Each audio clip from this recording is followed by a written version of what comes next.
और इसी बीच सीधे लिए चलते हैं आपको पश्चिम बंगाल के माथाभांगा, जहां पर चुनावी जनसभा को संबोधित कर रहे हैं उत्तर प्रदेश के सीएम योगी आदित्यनाथ। विधानसभा संयोजक अरविंद विश्वास जी, श्री जितेंद्र चौधरी बर्मन जी, गुरु प्रसाद बर्मन जी, मुरारी राय जी, भारतीय जनता पार्टी के मंडल अध्यक्षगण श्री रामेन बर्मन जी, मृदुल डे जी, वीरेंद्र राय जी,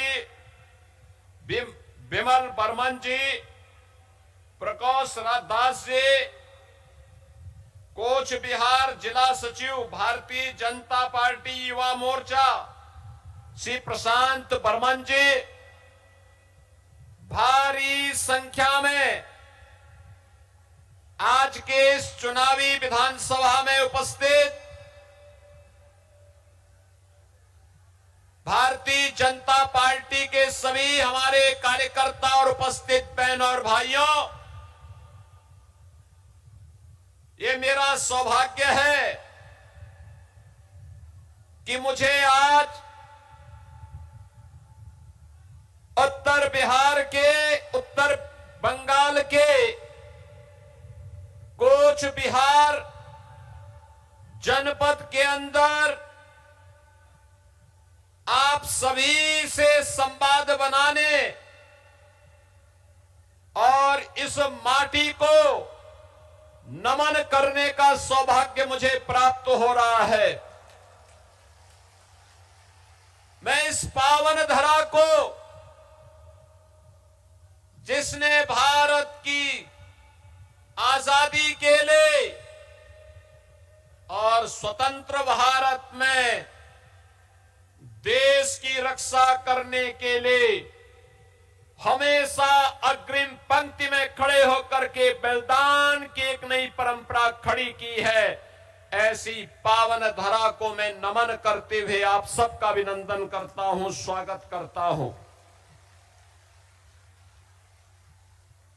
बहन और भाइयों, ये पावन धरा जिसके बारे में कहा जाता है कि यह स्वाभाविक रूप से भारत की आस्था, भारत की लोक कला, संस्कृति और लोक गीतों की वीरों के शौर्य और परिश्रमी अन्नदाता किसानों के परिश्रम की भूमि के रूप में कोच बिहार ने भारत की धरती पर अपनी एक पहचान बनाई है। और माथाभांगा स्वाभाविक रूप से उसकी भाग्य की रेखा है, भाग्य की रेखा।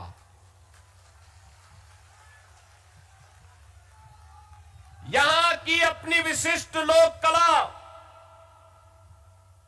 राजवंशी भाषा की मिठास,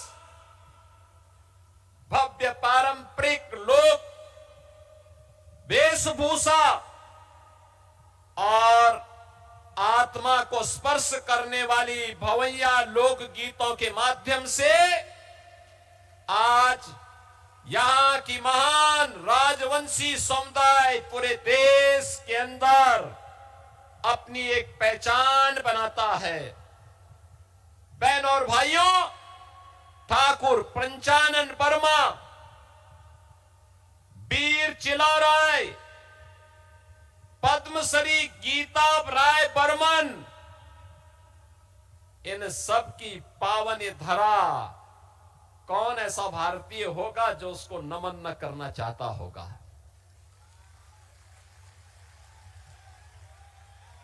मुझे अभी एक बहन मिली यहां पे, निषेध प्रमाणिक जी ने मुझे बताया कि इन्हें पद्म पुरस्कार प्राप्त हुआ है। मुझे अच्छा लगा। बहन और भाइयों, बंगाल की धरती भारत की कल्चरल कैपिटल के रूप में, भारत की संस्कृति को एक नई दिशा देने वाली धरती के रूप में जानी जाती रही है। याद करिए, यही तो धरती है जिसने राम कृष्ण परमहंस जैसा सन्यासी दिया। यही धरती है जिसने भारत सेवाश्रम संघ के संस्थापक स्वामी प्रणवानंद जी को दिया, और स्वामी प्रणवानंद जी की दीक्षा गोरखपुर में हमारे मठ में आज से 114 वर्ष पहले हुई थी। 114 वर्ष पहले बंगाल से हम लोगों का रिश्ता किस रूप में है आप देख सकते हैं। ये धरती स्वामी विवेकानंद की धरती है। स्वामी विवेकानंद ने वैश्विक मंच पर जाकर के कहा था, गर्व से कहो हम हिंदू हैं। ये बंगाल की धरती का तेज है। याद करिए, बंकिम चंद्र चट्टोपाध्याय जिन्होंने भारत की आजादी का अमर मंत्र वंदे मातरम भारत को दिया था, ये वही धरती है जिसने भारत को भारत का राष्ट्र गान गुरुदेव रविंद्रनाथ ठाकुर के माध्यम से दिया। साहित्य के लिए भारत का पहला नोबेल प्राइज गुरुदेव रविंद्रनाथ ठाकुर को प्राप्त हुआ था। बंगाल के कारण प्राप्त होता, बंगाल की माटी के कारण प्राप्त हुआ था। नेताजी सुभाष चंद्र बोस जिन्होंने भारत की आजादी के लिए भारत के युवाओं का आह्वान किया था, तुम मुझे खून दो मैं तुम्हें आजादी दूंगा। क्या नारा था,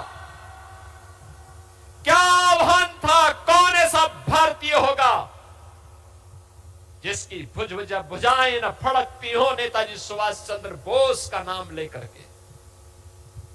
बहनों और भाइयों, भारत की आजादी के लिए हंसते हंसते फांसी के फंदे को चूमने वाले खुदीराम बोस इसी बंगाल की धरती की देन है। याद करिए, यही बंगाल है जिसने डॉक्टर श्यामा प्रसाद मुखर्जी को जन्म दिया। भारतीय जनसंघ के संस्थापक अध्यक्ष, उन्होंने कहा था एक देश में दो विधान, दो निशान, दो प्रधान नहीं चलेंगे, नहीं चलेंगे। और तत्कालीन कांग्रेस सरकार की अराजकता, तुष्टीकरण की नीति के खिलाफ लड़ते हुए उन्होंने अपने आप को बलिदान किया था और डॉक्टर श्यामा प्रसाद मुखर्जी के उस सपने को साकार किया। प्रधानमंत्री मोदी जी ने कश्मीर में धारा 370 समाप्त करके। बहनों और भाइयों, जिन्होंने हमें ज्ञान, संस्कार और राष्ट्रभक्ति का मार्ग दिखाया,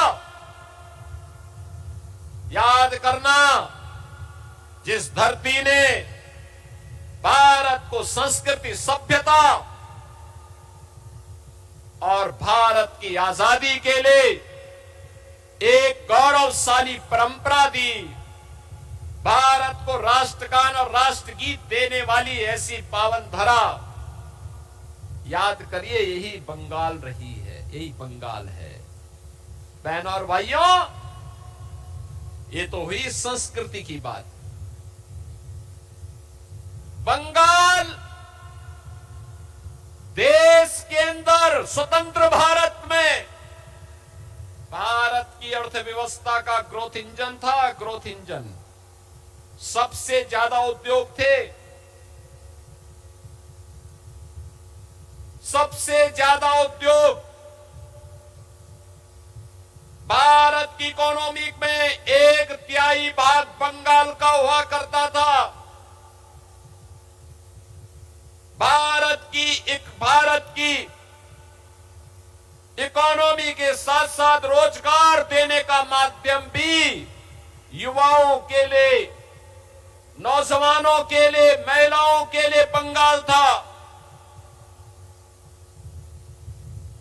क्या हो गया? कल आपने संसद में देखा होगा, कल आपने संसद का वह दृश्य देखा होगा जब प्रधानमंत्री मोदी जी ने देश की बहनों और बेटियों के लिए लोकसभा और विधानसभा में 33% आरक्षण का विधेयक 2029 में लागू करने का संशोधन प्रस्तुत किया। कांग्रेस, वामपंथ और टीएमसी ने उसको पास नहीं होने दिया। बहनों और भाइयों, ये वही लोग हैं, याद करिए, ये लोग आधी आबादी को उसका हक नहीं देना चाहते, लेकिन घुसपैठियों की पैरोकारी करते हैं, घुसपैठियों की पैरोकारी करते हैं ये लोग।